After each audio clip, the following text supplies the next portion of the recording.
Setiap tahunnya itu ada 1.000 orang muslim yang naik haji. Nah, itu kan keren banget ya. Iya. Nah, lalu ada asosiasi Islam yang aktif.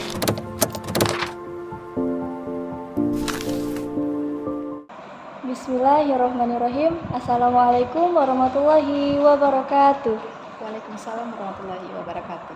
Selamat datang di podcast Studi Islam di Filipina. Pada kesempatan kali ini, kita mengundang narasumber yang keren banget, yang tentunya akan kita ajak ngobrolin tentang Islam di Filipina. Bersama saya, ada Ibu Dr. Risa M. Fum, yang merupakan Dekan Fakultas Dakwah dan Humaniora Institut Agama Islam Sultan Muhammad Syafiuddin Sambas. Selamat siang Ibu. Siang. Bagaimana kabarnya hari ini? Alhamdulillah sehat ya. Alhamdulillah. Baiklah Bu, saya akan bertanya sedikit tentang Islam di Filipina. Baiklah, yang pertama, kapan dan siapa yang pertama kali yang membawa Islam ke Filipina? Iya. Baik, terkait kapan dan siapa yang membawa Islam di Filipina, referensi yang saya kutip yang ditulis oleh Khairul Fuad Yusuf dan kawan-kawan, itu bahwa Islam di Filipina hadir antara abad 12 dan abad 14. Kemudian yang pembawanya pertama tercatat nama Tuan Masyaikah, itu di tahun 1365 pada masa pemerintahan Raja Sipat. Pada saat itu beliau hadir, dan nanti lama-kelamaan beliaulah yang nanti akan dinikahkan dengan anak Raja Sifat. Nah, setelah itu banyak bangsawan yang masuk Islam.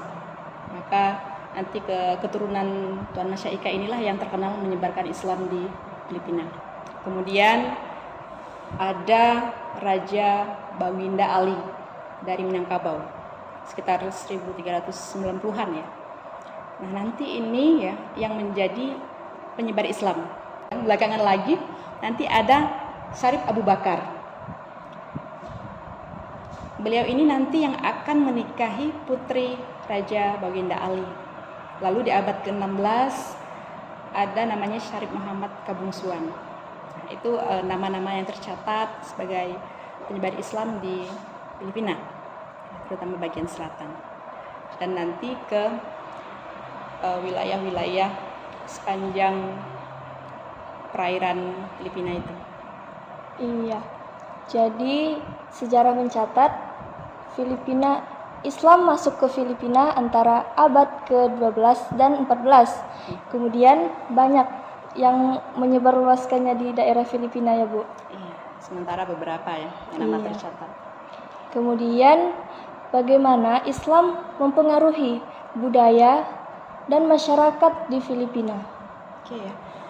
Islam itu kan hadir salah satunya melalui perdagangan, kemudian pernikahan, ada juga politik ya, jalur masuknya Islam.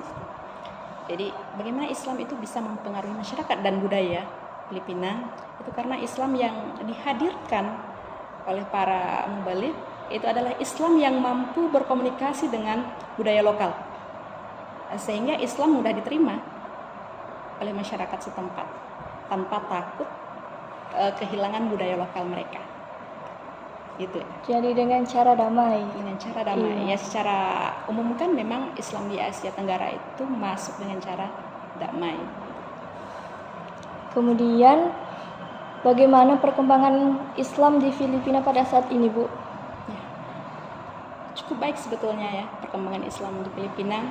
Salah satunya tampak dari pertambahan penduduk Muslim, termasuk pertambahan tempat ibadah, masjid, surau. Kemudian ya dalam bukunya M. Ali Ketani ya, dia mengatakan bahwa hampir setiap tahunnya itu ada 1.000 orang Muslim yang naik haji. Nah, itu kan keren banget ya. Iya. Nah, lalu ada asosiasi Islam yang aktif, ISAL ya, Asosiasi Muslim Filipina di Manila. Kemudian Ansar Al-Islam, kemudian masyarakat Islam Mu'alaf, kemudian Yayasan Islam Sulu, dan ada beberapa lainnya itu yang memang aktif ya. Iya, berarti Islam di Filipina sudah berkembang jauh ya, berkembang pesat. Ya, pada saat bahkan ini. ada Islamic Center itu yang di tahun 2002 itu ada orang Muslim di situ sebanyak 32.000 orang. Keren kan? Iya. Nah, Islamic Center itu terletak di Manila. Oke, baik Bu. Kemudian apa saja peluang dan tantangan yang dihadapi oleh komunitas Muslim di Filipina? Iya. Kita berbicara selalu ada peluang dan tantangan orang Muslim, terlebih di wilayah yang minoritas Islamnya.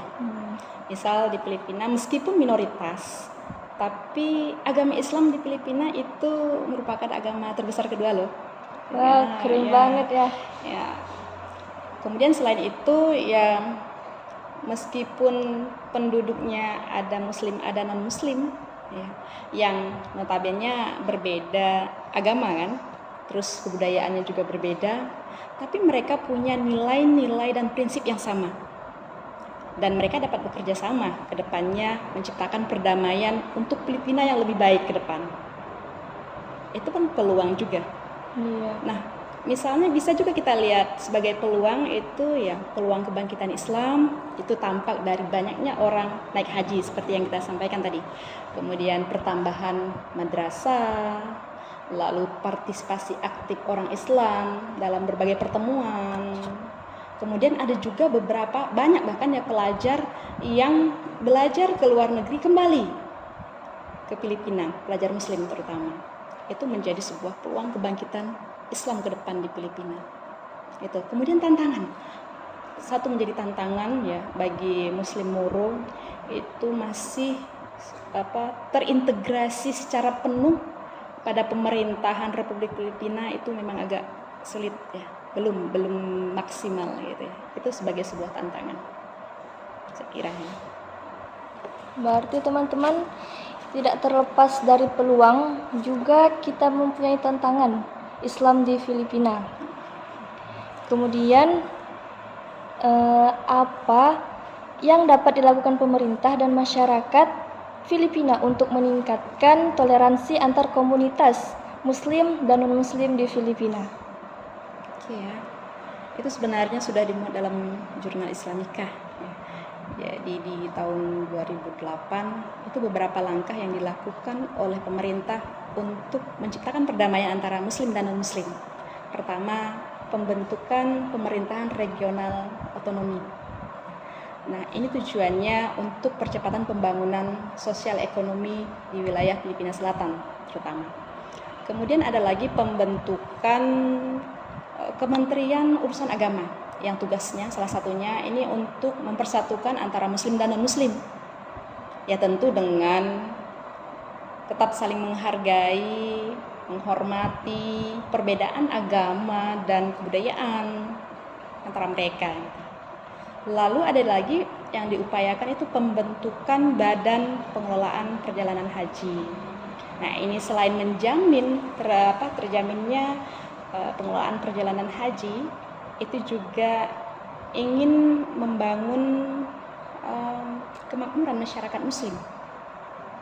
Lalu ada mendirikan Institut Studi Islam ya, yang tujuannya untuk mendorong para peneliti. Nah, itu juga dijadikan sebagai tempat pertemuan orang Islam atau ilmuwan yang memiliki minat mengkaji sejarah dan kebudayaan Islam. Ada lagi mendirikan pusat perdamaian, pusat studi perdamaian. Ya, tentunya untuk sebagai upaya perdamaian. Kemudian memperlancar Filipinas Amanah Bank. Ini untuk mendorong perekonomian Muslim. Gitu ya.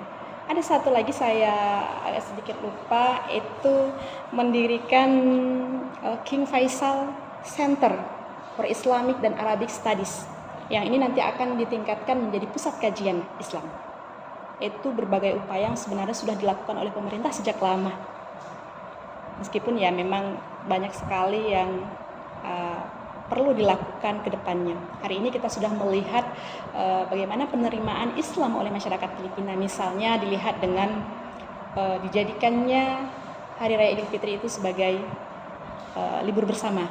Nah, itu kan sudah keren sekali ya. Iya. Misalnya di masa Ramadan itu banyak sekali aktivitas buka bersama, kajian-kajian keislaman. Itu sudah dilakukan, mungkin yang sebelumnya itu agak sedikit kurang ya dilakukan semasa sebelumnya. Jadi saya kira itu ya. Jadi sekarang sudah banyak sekali ya upaya yang dilakukan oleh pemerintah Filipina untuk toleransi. Iya, bahkan di tahun 2019 terkait otonomi itu ya. Nah, ada Presiden Filipina itu mendorong masyarakat Moro, Muslim Moro untuk ikut referendum. Nah, tujuannya untuk otonomi yang lebih besar. Nah, supaya masyarakat Muslim itu bisa maju secara ekonomi, politik, dan kebudayaannya. Gitu. Ya, cukup sekian ya kali Bu ya informasi yang dapat kita sampaikan. Nah, jadi Ibu terima kasih banyak karena sudah meluangkan waktunya untuk podcast kita pada hari ini. Baiklah teman-teman, semoga podcast kita pada kali ini bermanfaat untuk kita semua. Amin. Saya Siti Nurul Huda pamit undur diri. Wabillahi taufiq wal hidayah. Wassalamualaikum warahmatullahi wabarakatuh. Waalaikumsalam warahmatullahi wabarakatuh.